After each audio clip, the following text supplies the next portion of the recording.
Welcome to the Always Rising podcast, a show where we talk about Christian values, entrepreneurship, faith-driven lifestyle, love, life, family, and all of the above.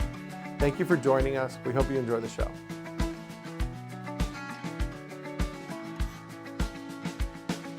Welcome to the next episode. Welcome to the latest episode of the Always Rising podcast. I am the host, Andrew Rosen, and I am so excited today to have my friend and colleague here, Clifton Lambreth. Clifton, I've gotten to know you over the last year or so, and your story is truly one that is hard to believe. Not unbelievable, but hard to believe. But as we all know, that when God is in the story, anything is possible. So I'm so excited to have you here today. Thank you for making the time to come in and be a part of this with us. Well, thank you, Andrew. Thank you for having me on your podcast, and I love what you're doing. I think it's a kingdom-building podcast, and you bring a different perspective to that, and so I always love telling my story because as we talk about, my story is really God's story, and so I love telling my story. Well, thank you again for being here. Yeah, we do our best, right, to just share the word and share people's stories, and sharing the word through experience is, I think, the most relatable way of doing it. So I'm so excited to have you here again. Let's take it back to the beginning. You've had a life of experience from your childhood through college into your long career at a very, very large company. You've been an entrepreneur. You've been inside of a business. You've been in philanthropy. You've kind of run the gambit in the world of business. So I would love for you to please let's start back at the beginning. Where are you from? And then let's move through, and we can talk about all of the different things. Great. Well, thanks. If we go all the way back, I was born in Cape Canaveral, Florida, Cape Kennedy, depending on where you came from that era. But I was Brevard County, Florida, down there where they shoot the rocket ships up. So that's where I was born. And I tell everyone I had a sister that was 2 years older, and I had a twin brother. So my best friend and the longest friend I've had in my life would be my twin brother. Mm-hmm. We started together, and we've been together. And so that would be handy because at the later part of my story, you'll realize that my father wasn't involved in my life. And so sometimes you needed a friend or someone to help steer through it. Now, having two twin brothers the same age, steering you is probably not a good idea to let them drive. So anyway, but that's the way it went. So it started in Cape Canaveral or Cape Kennedy. That's where I was born in 1960. Very cool. Very cool. So child of the 60s, you made it through all of that. So that's a good thing. So tell us more. I know your story. You've shared it with me. Like I said, there's obviously quite a bit of ups and downs, not to give any sneak peeks, but tell us, I know a lot. So I would love for you to please just share the whole thing from the beginning with our audience. Well, thank you. Thanks for letting me do this. Essentially, when I was about 4.5 years old, and I don't remember, and I'm telling you a story based on what my family has shared with me, what I remember, which is a little bit, and they fill in the blanks. And so it's the best of my knowledge. This is my story. Now, when you're young, you don't remember details like you do when you're older, and when you're older, you don't remember details like you did when you're younger. Sure. So, but it all started when I was 4.5 years old. My father was an alcoholic, and so my mother decided that it was just too much. We were in Florida, and so one night she takes my twin brother, and then I had a sister that was 2 years older, and we get in a car and we go driving. And so when you're 4.5, you think it's a trip, you don't know what's going on. But we end up in Trenton, New Jersey. So we moved from Florida to Trenton, New Jersey. My mom really did not have a good plan for that move, but that was where she went. She knew somebody up there. And so when I'm 4.5 years old, we're moving into Section 8 housing in Trenton, New Jersey. Trenton's a rough area. Wow. It's the demographics probably aren't as good as some other areas. So It's a challenging environment. We turned 5 there, and we're going to school. At that time, you started kindergarten when you were 5 years old. So we started kindergarten in New Jersey. Tough school, a really, really rough and tough school. Lots of challenges just living in that environment. But about a year after that, and by the way, we probably had, for kindergarten, it should be pretty easy, trip, but it wasn't. It wasn't an easy trip. It was a tough area. There were, kids that liked to fight. There were lots of absences in their lives, and so sometimes the the violence and the other things, the acting out, would make its way into school, and so that made our kindergarten year a little more challenging. It's so hard to think about that. I have a 6.5-year-old son, and he's in first grade now, but went through kindergarten. I can't imagine him. The idea of like there being violence and things. You look at 5-year-olds, you don't think about that. I'll give you one example, but it's not probably the best example, but it is part of our story. One day, the principal called my mom, who was doing odd jobs trying to get by, and they had to come to school. I'm 5 years old, and I have a twin brother, and a guy that was in the 4th or 5th grade was picking on us, and so we had a fight. And so I'm 5 years old. We're fighting. So don't remember the fight. I mean, essentially, I remember what the principal said later, and they told me, and so I can recount from there. But it was essentially he started picking on one of us, and we both jumped on him, and we all got expelled. Oh, wow. So you don't get expelled in kindergarten, but it was a rough start. Let's just say it was a rough start.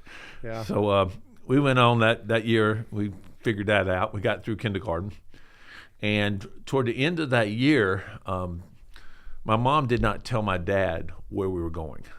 So this is a situation where she just packs the kids up, leaves, and we're 7 or 8 states north of where we were. So you can figure that's probably now my father's looking for us.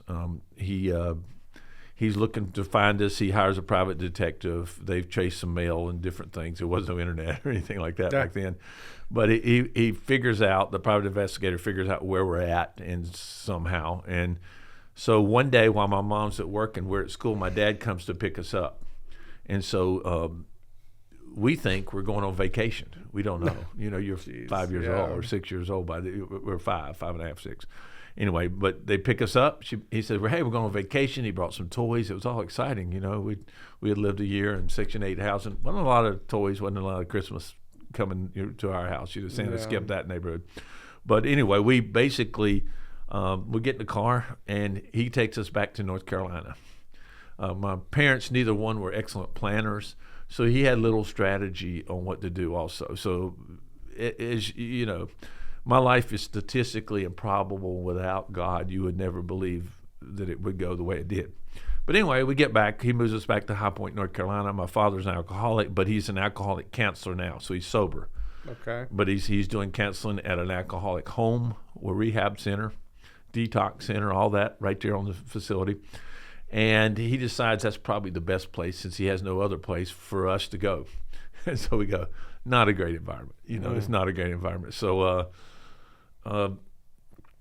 within 4 to 6 months, my mom does not know where we're at now. We were a year and a half without him knowing. Now we're about a year into this deal. My goodness. So they don't know. So I don't see my parents at the same time. Now I'm only 5, so I don't know, and maybe time was a little bit irrelevant. We didn't have a good sense of what time meant. But it's late in the summer.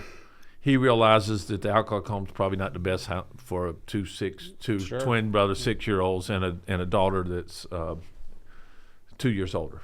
So, to make a long story short, we go to court. He doesn't have a place for us, so the state steps in. We go to court. They give him custody, limited custody, but we can't stay with him. So the state takes us and essentially assigns us to a state foster home. Interesting deal. It wasn't particularly a Christian foster home. I mean, and I love foster homes, so I want to say that right up bat. But I think they provided an excellent solution for everything. But this one wasn't a Christian foster home. Sure. It was a deal where there was a 3-bedroom house with 8 or 9 kids in it. Oh, my goodness. So it was a mess. It was a little bit of a mess. But, just to tell you how the things had changed, we're 6 years old now, so we've grown up a lot, School's starting in High Point, North Carolina. The busing system school busing wasn't going on there, so they didn't take us from a school bus to the thing. We would take a dime and go to a city bus and ride the city bus. 6 years old. My sister's 2 years old, 8. We ride a city bus. We get 20 cents in the morning. We ride a city bus into school, walk into the school. They drop us out front. No supervision. Can you imagine of all the liability and stuff that would happen today? But that's what we did. And so we didn't know any better. We go to school. It's great. We see a lot of other kids. Everybody's going good. we were on a free meal, so we got a good meal. We're getting to eat regular. That's important. And we had 3 meals. Good, worked out good. For a pretty good while, it worked out pretty good. But that too situation went downhill. It was deteriorating. The family was getting frustrated. They weren't getting enough money from the state. And so my father, who was still involved, my mom now for this year that I'm in the foster home, she's not seen me. She has no idea where we're at. So we're gone for a year and a half. She hasn't seen us. She moves back to North Carolina. She's looking for us, but she can't find us. She doesn't have the resources to hire a private eye like my father did or anything. Mm-hmm. So she doesn't know where we're at. And by the way, now she's remarried. So now she has another husband. Oh, so wow. that was probably, bringing 3 kids into that situation may not have been the ideal timing or anything. And so for a while there, there's the state decides because of some incidents that happened at the foster home that's not a good place for us. And so my father has a friend that's working at the Baptist Children's Homes in North Carolina. And so he calls him and he says, I think I can help them get in. Coming off of wars and different things, Vietnam War and different things, You're right. there's a lot of kids that lost fathers, and so during that time you had to take a lot of tests, IQ tests, a lot of behavior tests. There were a lot of solutions, They could put you in a detention home or some kind of reform school if you were a behavior problem. Wow. But they didn't. They put us in the children's home. So we go into the children's home at 6 years old. We've got through the first grade and we're starting the second grade. Beautiful place. I'm telling you, these people are not in it for the money. They didn't have 401ks. They didn't have retirement things. They're truly servant leaders. And so we get to see a lot of people. God bless those people. Right. That's what I said. I mean, that's what I'm saying. It's a God story. You got people who have gone to college.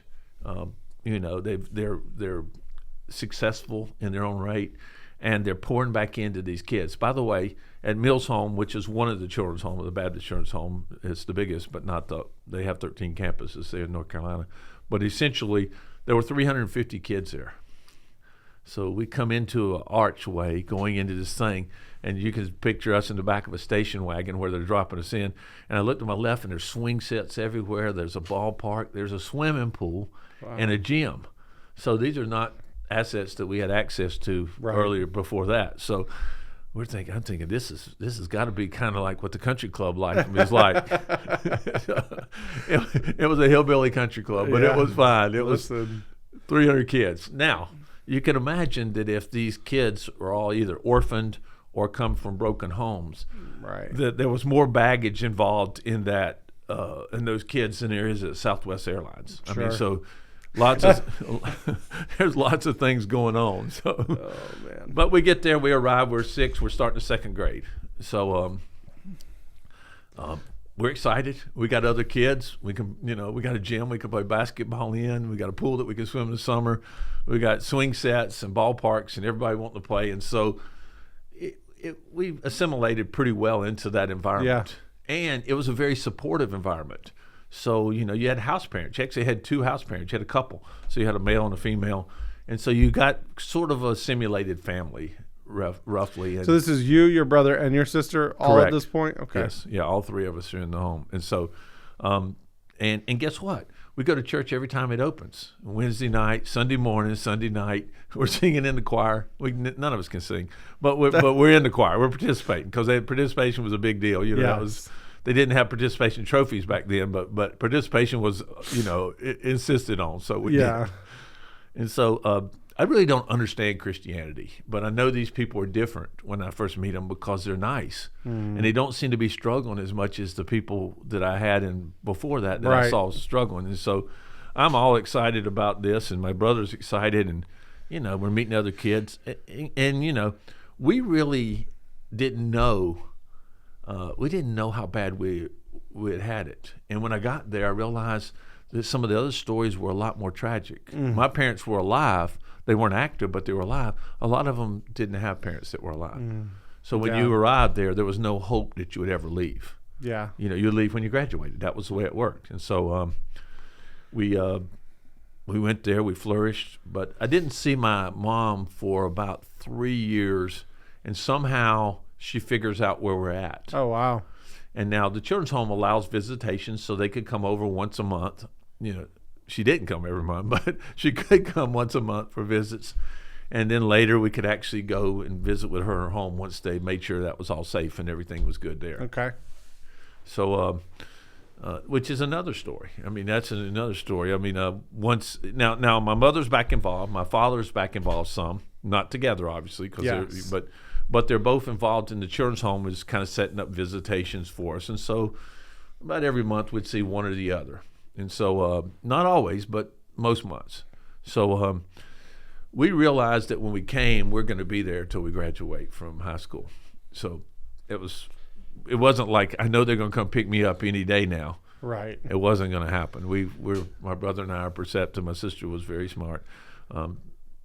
We all had that conversation. This is it. And so, but we like it. I have friends. I grew up with friends. They're like my brothers and siblings. And, what can you say about having, 300 people your age or somewhat and close to your age that really are like they're not biological family, but they become your family because you play ball with them, you go to school with them, you go to church with them. We go, everything. It's so hard to imagine as a parent that I would have access to my children, or my children would be somewhere that I couldn't. It's hearing your story just makes me so thankful for the place that God has put me in my life. That is not something I have to navigate around in my everyday, or even think about in my everyday life. It was tricky for a 7 or 8 or 9-year-old, 10-year-old to try to figure all that out. Yeah. I can share a couple stories that are highlights or benchmarks. They're not particularly great, but I didn't know who God was. I mean, I heard about God. My grandmother would pray all the time, and she was tell me, I'd heard she was praying for us. She prayed for me when I was there. My parents knew about God, but I'm not sure they knew who God was. Mm-hmm. But guess what? I'm going to church 3 times a week, and if there's a revival, we're going 5 days a week, and we're going to vacation Bible school. And so there's a lot of God conversations and a lot of Jesus, in there, which I realized it was, Jesus was God's son. I figured that out from going to all these classes and different things. So I'm thinking, this is great. And so when I'm about 9 years old, 8.5, 9 years old, one day they had a guy come speak to the church, and he's talking about God and everything. And so my brother and I are sitting in church, and now there's 300 kids there, so it's, house parents, maybe 100 staff, 150 staff that were around the campus at work. And so I'm looking, thinking, well, I think this God guy, I'm supposed to do something with it. Anyway, he has an altar call, and so I tell my brother, I said, I think we're supposed to go down there and talk to him about this and accept Jesus as our Savior. We don't even know what that means, but the guy's, he laid out the salvation plan, and so we step out Sunday morning and go down there, and they say, well, we got to meet with you, and later we get baptized, and so they go through a training thing, and they kind of bring us up to speed on the decision we made. How old again were you? I was probably in the 8.5 to 9 years old. Okay. I mean, it was really the first time I thought that question was even relevant. I didn't know before. I mean, I didn't have a perception of. I was going to class and listening about all this, but I didn't really understand that you had to sign up. Right. And so I thought, we better sign up, Charles, and my twin brother and I. So we sign up anyway, and so we get baptized, and now now there's, of the children's home, I would say maybe 80% were on the, they had accepted Jesus, but not all of them. We had some real people in there that were challenged, Wow. So they came from tougher situations than we did, and it was a harder decision for them. Yeah. Again, we were young enough that the decision was easy. But right after it happens, we're good. Every parents are saying, what do you do? Our house parents were saying, what about this and what about that? And so we were learning all about what it was like to be a Christian. Now there's additional responsibility that is involved here. You have to, so we're thinking, okay, well, you don't have to modify your behavior when you're 8.5 or 9 because you're not doing anything that's bad. Not right. That would be against the principles. And so I said, okay, we get a good coaching and a lot of that, and so we're excited. But that Christmas, let's say it was about 9 years. I was about 9 years old. The children's home tried to send you home for 3 or 4 days Christmas to your parents or whoever, some family member that could take you. That allowed them to get the the faculty and the staff there to have a vacation, but it also provides you a way to see, maybe that your parents experienced something positive. And so they say, okay, you're going home with your dad for Christmas. And we're excited because, again, we only see him every other month or every third month. So we're going to get to spend 3 or 4 days, 5 days. So this is an important time for us. And so he didn't have a car. So this complicates the situation a little bit. No worries. So he says, I got a plan. And so he picks us up in a cab. This is not going well. Thomasville, North Carolina does not have a elite cab service. It's not a metro. It was a furniture city with a bunch of blue-collar workers. He picks us up in a cab. We go 7 miles to High Point to the bus station. It's a Trailways Greyhound bus station. And we're going to ride the Trailway bus. He's arranged for us to go stay with my cousin, and he's going to stay too at their house. At least that seemed like the plan. That's what he told the house parents and the caseworkers. Your social worker, that's what he told them, and that was the plan. So, we said, oh, this sounds good. This is going to be fun. Very little vacation. We get to the bus station, and he's making a lot of calls, and seems like he was under duress. He says, wait here. He slips out, gets alcohol. He's getting drunk in the bus station on 2 days before Christmas. And so he gets drunk, and the police arrest him. Now we have my goodness. It's not a good story. My brother and I are sitting at the Trailways bus station in High Point, North Carolina, and my sister's there, and we watch the police come arrest him. And he's a little bit belligerent. They arrest him, rough him and cuff him, take him out of there. He's drunk. And so I'm going, no, we don't want to get arrested. And we figure that if we're with him, we'd get arrested. So we don't know. We just kind of lay back. We don't know what to say. So we're thinking, now, what do we do? Now, we just became Christians, so we're praying like crazy. I mean, your hardest praying days wouldn't have been, you couldn't have prayed any more to this. We weren't praying for salvation. We were praying for rescue from this situation. But it wasn't any good. It was, after about an hour and a half, we had a little bit of money on us, a little bit of change, not much. Things didn't cost as much back then, so we could get something to eat and split it. But we essentially, we decided we got to tell somebody because we don't have a place to go. It's getting darker. The day's worked its way over. And so we finally find somebody at the bus station. We tell them, we say, look, this is what happened, but we don't want to get arrested. They say, oh, you won't get arrested. And so we said, can you call somebody at the children's home? It's 7 miles down the road. They know, they're very familiar with the Baptist Children's Home, North Carolina Mills Home. And so they said, yeah, we know about that place. We'll try to call somebody. Well, it's before Christmas, so it's hard to get somebody. But they finally get somebody. They call them, and they come pick us up. Now, this is not the Christmas that you'd want. This is not a Hallmark Christmas, to say the least. To be honest, it was a less than a Hallmark Christmas, and not the one you had planned on going. Not anywhere close to what we had thought or planned. Oh my goodness! So anyway, the house parents take us back, and they take us to their houses. They involve us in their Christmas, but Santa didn't come that year. It was another one of those deals where things maybe didn't work out exactly like we thought they ought to. But it was part of what happened. But God had a plan. He got us. Hey, listen, we were fine. We had food to eat on Christmas. We were warm. We didn't, things worked out. We had a roof over our head. It was all good. My brother and I played sports. We found a lot of. It was really stress management. We played. If it had a ball, we played it. We played baseball, football, basketball for sure. Yeah. We played anything they had sport. We played. We ran track. We did all the sports, and so. As we go through, we were pretty good students. My sister was a great student. My brother and I were good students. And so we were in good classes. We were taking the legitimate classes. And somewhere around high school, we're playing ball and everything. And then they start talking about, you guys really need to go to college. Well, college was not something that we had in our family tree. In fact, nobody had ever gone to college in our direct family. Oh, wow. So we didn't know what college was. We didn't know what it was like. But we're smart. Now we're in high school. We're learning about college. These people also had to go to college. So we said, we're going to go to college. But maybe we can figure out a way to orchestrate college.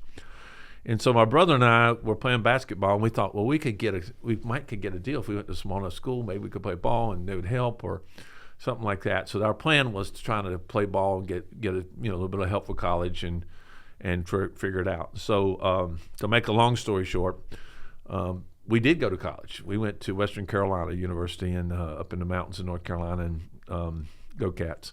But we did not play ball because we kept getting injured. We were little. We weren't big enough. We weren't built enough. They didn't feed you a lot of food. I mean, we didn't eat like the athlete's table. Let's just say that when you're in an orphanage, you don't eat on an athlete's table. Let's just say that. We ate the most food we ever got would have been in college. So it was a good deal. You could eat at the cafeteria 3 meals a day. We could eat 6. I could eat 1 at each. We had an athlete card. And so food was really good. I mean, everybody's complaining around us, and we're thinking, this is really good food. Yeah. When the other kids were missing their families, we didn't have that issue. We had lived absent of the family all the time.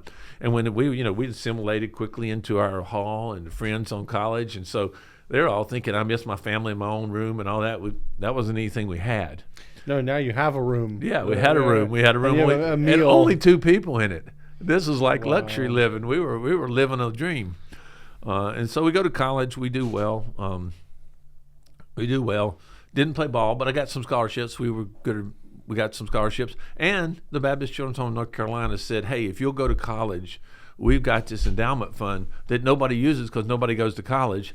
So we can help you pay if you want to do it. So if you get in trouble. And they did give us a supplement to help us get through college. Amazing. Yeah, they did it. So the college really changed our life because it changed the trajectory of everybody and it would come after and during the time.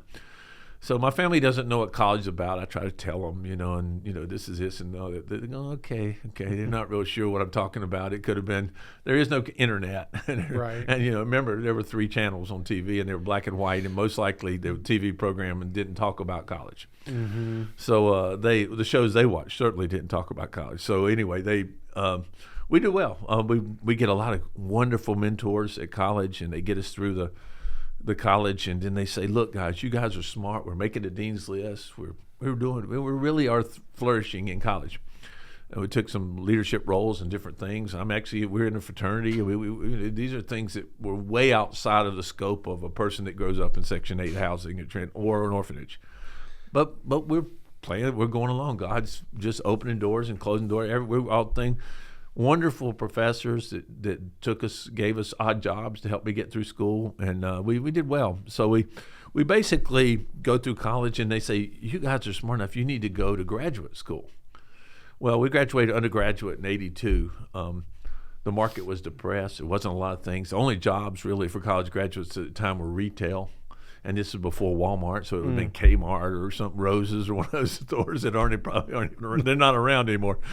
But so we're going, okay, well, maybe we'll go to graduate school and the market will catch up and we'll get, and they say, oh, you can get it. So we decided to get an MBA. Okay. So we weren't going to play in the NBA, so we went to get an MBA. So we go get an MBA. We have mentors, and these people are wonderful. They're coaching us, they're mentoring us, they're helping us. They're basically just a wonderful support group. And our house parents are still involved with they're sending us cards and care packages and stuff. So, at college they really played the role of our parents. That's amazing. And so we graduate from an MBA. We both get an MBA. Nobody ever went to college, and we're getting graduate degrees. And I remember going home between my undergraduate and graduate talking to my father, and he said, I don't know how you guys got through college, but that graduate school, that's hard stuff. I knew somebody that went one time, and I don't think you can make it. And I said, well, they think we can. And so he didn't really understand it. He wasn't being negative. He just didn't his scope was a lot smaller. Mm-hmm. And so I said, well, we're going to try it. And so it all worked out. We did well. Great mentors, all that stuff. We graduate. I went to a job fair. Back then, in those days, they had career fairs. You just sign up with these companies, send them a resume, and you go show up and interview with everybody. It was kind of an assessment center. And I interviewed with everybody from Procter & Gamble to Burlington Industries to Ford Motor Company, and so and a few banks. And so I get a lot of interviews at this thing, and I'm excited because there's some jobs there. And the money they're talking about is more money than I've seen in my lifetime, and I'm making more than my parents would have been combined for multiple years, as you can imagine. So I'm really excited about that part. I'm thinking this is a lot of money they're talking about. Wow. And so, anyway, we had some good mentors at Mills Home. They had taught us the budget. They have, explained to us, and when I would take the offers to them that I trusted and said, what do you think about these? What should you do? And so they coached us through which ones. To make a long story short, I started at Ford Motor Company in 1984. Okay. So, when you come at, in Mills Home, I bought a car for $200. I had a beater. I went to college for 6 years with a $200 car. Wow. And I put new tires on it, and I sold it for $500. So I thought, this is a really good. My net worth is increasing every day. And I put 100,000 miles on it. So it was I had a great investment. A lot of people want to know where that car is. I don't know. But I mean, I don't know if there's any left. But we that was our deal. My brother got a $200 car. I got a $200 car. We put a little bit of money in it. We did a little work ourselves. Sure. And we got through college on them. So it was a 6-year solution. It worked out fine. Gotta love it. But I show up at Ford Motor Company, and Ford gives me a brand new car. I'd never seen a new car. I really never do. Now, I could drive a car, but I'd never seen a new car. And so anyway, I could drive anything. In fact, in high school, when I was a junior and senior, this is to tell you about the liability. They hired people they paid us $1.30 an hour, really rocking and rolling, a lot of money back then. But they hired me to drive a school bus. So I would drive to the projects in Thomasville and pick up people and take them to elementary school, and then I'd go to high school. Wow. I mean, can you imagine the liability of having a 16-year-old? That's what they did. They paid us. So I made a whopping $3 a day. I was we're rocking some coins, see? So starting to save and get money and all that. So, but that's how I bought the car. I bought the car with the money I made from driving the school bus and working odd jobs, mowing lawns or whatever they had. We primed tobacco, all the things. I grew up in the South, so we worked wherever the season was. We were workers. We did learn on that because Mills Home, where we had grown up, had a working farm. Okay. They had cattle and they had gardens, and these gardens were acres and acres. So we grew all our vegetables. We grew our own cattle, Oh, wow. And all that responsibility. We learned about that, and I picked a lot of corn, a lot of beans, a lot of tomatoes, not one or two, baskets full. Right. Because you have 350 kids. And so some Right. people go pull. We're pulling baskets at a time. And it's a long way to pull a basket full of butter beans when you're 12 years old. But anyway, we did it. So it was all good. We learned to work hard. We learned the value of that. We learned the value of saving and managing our money. They taught us that. And so when we got out of college, we go to work at Ford, and things are just a lot. And that was a game changer for us, for me. I went to work at Ford. My brother went to work with a ARC, Association for Retarded Citizens. He would get government contracts for people that had disabilities, and for a year he does that. Okay. And so, again, I got a brand new car. I mean, this is like life is really, really good. If you come from driving a beater to a brand new car, things are getting better. They're moving up. I have an apartment where I live in by myself, but it's my apartment. And so it's a nice apartment, and has amenities and stuff. And so my life went on from there. My brother calls me about a year later, and it's when I went to the assessment center, I had 3 managers that were really after me. And they were always trying to get me to move. Like, I went to Memphis, but this other guy's in Charlotte. He says, I want you to come to Charlotte. And I said, I can't. I promised this guy in Memphis I'll go. And so my brother says, I need another job. This thing, I'm losing money. I'm barely paying my bills. I got an MBA. And he said, I'm helping this group, but I can't live on it. So I said, well, I can get you an interview at Ford. So I called those other guys that were looking for me, and I said, look, I'm not coming, but I got my twin brother. You need to talk to him. He's got similar skills. They never met him. And so anyway, we get him a job at Ford. So he comes at Ford too, but he's at a different location. But he's down in Texas, and so we essentially we're both doing well. We're working at Ford. Things are going really good. It was life was changing. Yeah. During that time that we started working there, both of my parents passed away within a year. Like, my mom passed away from a heart attack, and a year later my dad passed away, and a year later my stepdad passed away. So in 3 years, everything's going well with me, but my family's gone. What little we had, and by the way, my parents were really good friends when I was an adult. They weren't great role models for parenting, but they were really good, supportive friends and family, and they tried their best. And I'm not. This is not a criticism. I love them both, and all of them. So you guys, you and your brother, at this point now, have graduated college. You're working at Ford. They've brought him on. You talk about losing your parents. Right. I want to take a pause for a moment in the world of the career, because I am very interested in continuing. I know the story, but I'd love to hear more in Ford. You talk about, you kind of went through this progression, and it's not that you glanced over it, but you were telling the story. But God has sort of filled you in your life, right? Right. So over the time from 5 years old or 6 years old when you went to Mills Home to where you are today in your career at Ford, you have not only accepted Jesus as your Lord and Savior, you talked about your baptism, but you have fully felt the effect and seen God working through your life. Tell us more about, what that transition, not just in growth, you share a lot with your growth as a person, but that growth for you as a Christian. Yeah, I mean, we had in the children's home, you had the perfect role models for servant leadership, and they, these people would take Jesus as a role model for servant leadership, and they lived it out every day in the children's home. So, So when you had conversations, or if I had questions about my Christianity, these people would fill in the gaps, they'd fill in the things. Yeah.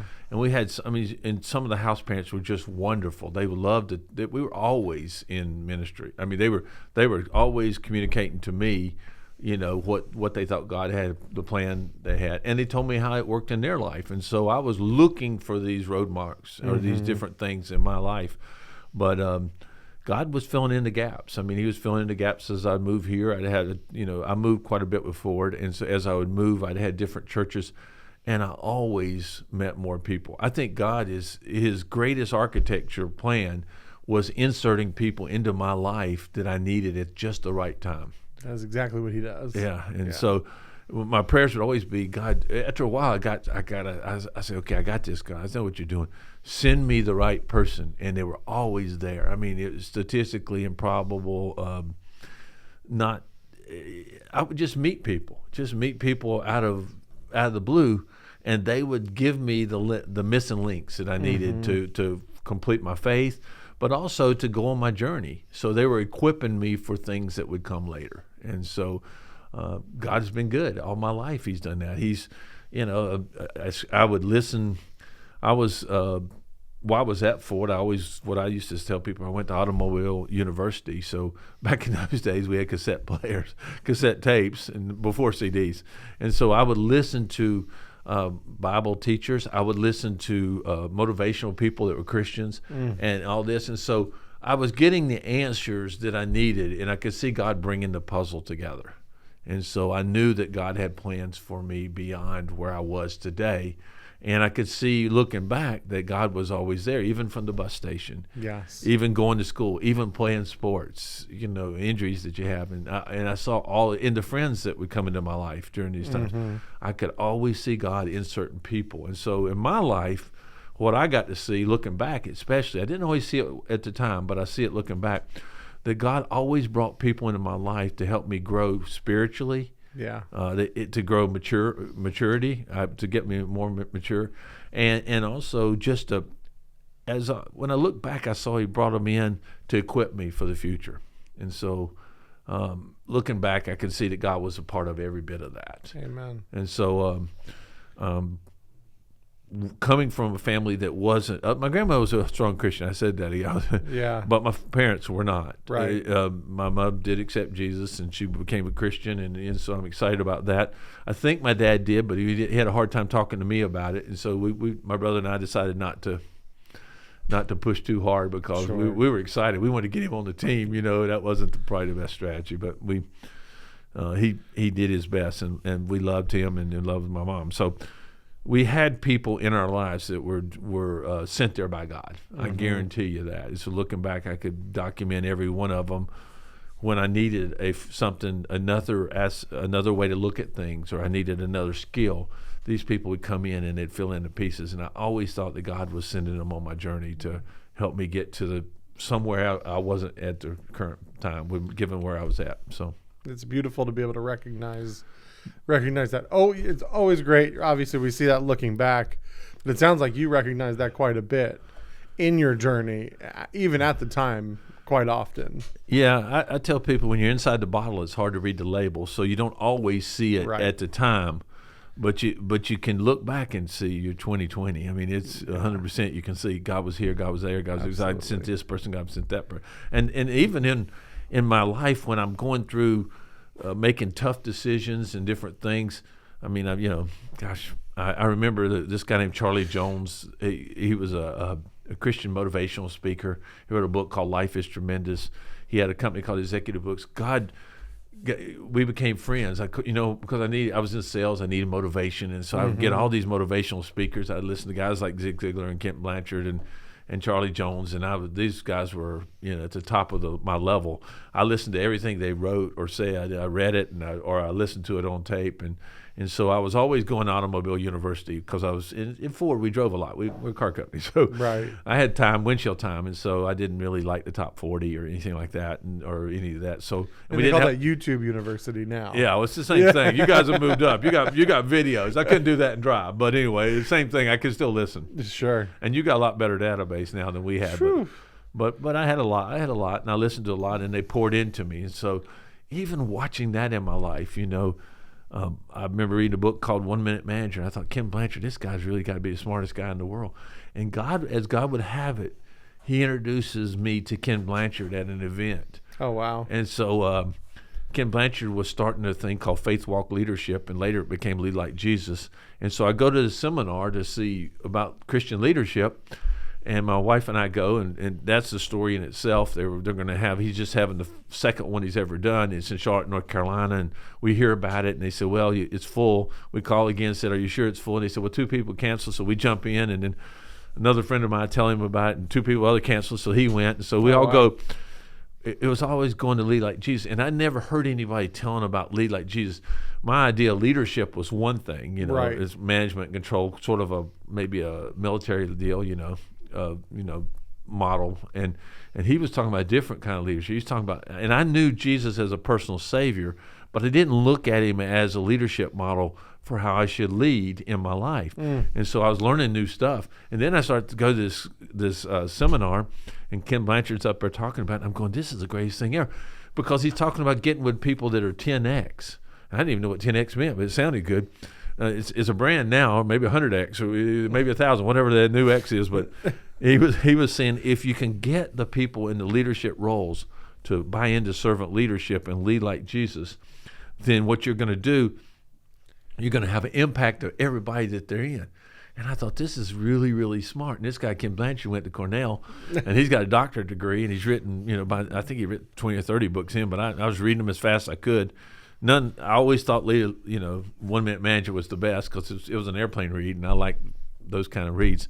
And so I was excited about, and then I go to this training class, he's there, and at the end of the class, I said, I'm so excited because he changed my perspective. He shifted my paradigm, you might say, Right. about how could we make this thing go from a Christian faith to integrate it into the business world and actually make life better for everybody, Amen. even if they're not Christians. Yes. And so I was so excited about that. I talked to him about that, and my wife and I talked to him, and we're saying, we got some ideas on how to make this product better. I mean, how to make it better. You can imagine that. We're going to Ken Blanchard, tell him, we can make this better. This guy's written 25 books or something, whatever. He's leading a huge organization. And he's going, I'd love to see your ideas. And in the class, he had said, feedback is, if you're a servant leader, you love feedback. And if you don't, not a servant leader, if you're a self-servant leader, you think feedback is negative. And so I'm saying, well, we're going to test that theory. We're going to ask him about feedback. So we take his course back. My wife and I go, we redline it all up, and we send it to him, thinking this could go either way, you know what I mean? He said, who do they think they are? Or he could say, if he really liked feedback, he'd say, I didn't think about it. These are different ways of looking at things. He took the God way. He said, the servant leader way. He said, this is great. By the way, I want you to come to be on my board. And maybe at that time, I don't know how old I was. Maybe I was, 38, 35, 36, 37, 38. I don't know. I don't remember, but somewhere in that area. And so he said, I want you to come to a board meeting. I want you to be at my board. So I don't know. So I go to this board meeting, and this is God. So now this guy, I read a book. I say, this big guy, boy, this guy's really great. And then God runs me in to meet him. And now I'm becoming friends with this guy. This guy's he's the greatest. He was, in my world, I read all his books. So he's really at the top platform. Yeah. And he's a Christian. I didn't even know that. So I'm going, so it's all excited. So it's all working together. I remember going to the first board meeting. I go around, look at the room, and around the room, there's Dan Cathy over there, the CEO of Chick-fil-A, and George Pollock's over there, the guy that started Service Masters. There's a bunch of other guys, and there's a guy over there, Jack Canfield's partner from Chicken Soup for the Soul, Mark Victor Hansen. Mark Victor Hansen was there. I see all these guys. I'm looking around. I'm saying, man, this is a meeting of who's who. And I guarantee you one thing, I'm the who's he. Because these guys are all really big and successful. And I'm going to, I said, Ken, I don't think you got this right. I'm happy to meet these people. They're pillars of the business. But he goes, oh, no, look at them. They're all old. I need a succession plan. So he said, you're my succession plan. He said, my wife and I, you're my succession plan. So you guys can kind of, you can take this over and you can, Lee, these guys are getting old. I need some new people. And Charlie Jones, my guy that I'd worked with when I was selling for Southwestern, I met him and I read his book, and he was just a wonderful guy. And I just loved him. He was great. And, Life is Tremendous, a great book. He started Executive Books. He loved books. I mean, it was a wonderful. But I'm seeing all these who's who, and I think I'm a who's he. But I go to this meeting, and I'm telling you, God's going right in front of me and giving me favor with everybody I meet at the whole event. And so I think, goodness gracious, what do you have in mind, God? I really didn't have any idea what he had in mind. Wow. But later I would figure it out. Yes. So. Wow. Clifton, listen, your stories are unbelievable. And I wish that we had more time for more today. I would love to have you back for part 2. We really just got to the beginning of your career in this part of the story. We try to keep the podcast around an hour. So I would love to have you back on as a guest here soon. If you wouldn't mind praying for us today, we'll wrap this up. And then I would love if you would be interested, come back and we'll get the people of part 2. I have a feeling that they're going to be asking for it. So well, thank you. Let me pray for us. But again, thanks for having me on the podcast. It's been a blessing here. I know your life's a blessing. I love to see what God's doing today in different people's lives. And I always think from my past history that God's orchestrating people into my life for a reason. Yeah. And I think he does the same thing for your life, Amen. Too. And I think he probably does it to the listeners too. No and if you live long enough to get to see God working in your life, you'll realize that he had a hand in a lot of things you didn't think he did, or at least you didn't recognize at the time. And maybe that's to protect us from the current situations. Absolutely. So let me pray us out. Please. Thank you. Dear Heavenly Father, thank you so much. Thank you for who you are, and thank you for sending your Son so that we could have a life in heaven forever. Lord, we know we have limitations, but your Son has none, and you view our lives through him, and that allows us, everybody that accepts Jesus Christ as a personal Savior, to become white as snow and to be able to live in eternity in heaven. And we're thankful for that gift, Lord. I'm thankful for your gifts that you, by using ordinary people and inserting them into my life at just the right time with just the right message or just the right encouragement. And I think, God, you're still a person that's using the people of today to try to insert into lives. And so even the listeners, I think if they would pray, Lord, just send me to where I need to go to help further the kingdom. I pray that you would answer that prayer and hook them up with the people they need to know, with the message that you give them and you need to deliver. But Lord, I ask that everything that we would do or say, that we would do it in a way that would make Jesus smile. And I ask that in Jesus' name. Amen. Jesus' name, amen. Well, thank you so much, Clifton. I really appreciate it. That's good. We'll look forward to having you back. I'm excited about coming back. So thank you a lot for the opportunity. Yeah. Thank you for joining us on today's episode of the Always Rising podcast. You can find today's episode and all previous full video episodes on YouTube and Facebook. Full audio-only episodes are also available on Spotify, Apple Music, or wherever else you listen to podcasts. Please follow us on Facebook, Instagram, X, and TikTok. Thank you again for your love and support, and we hope to see you again next time.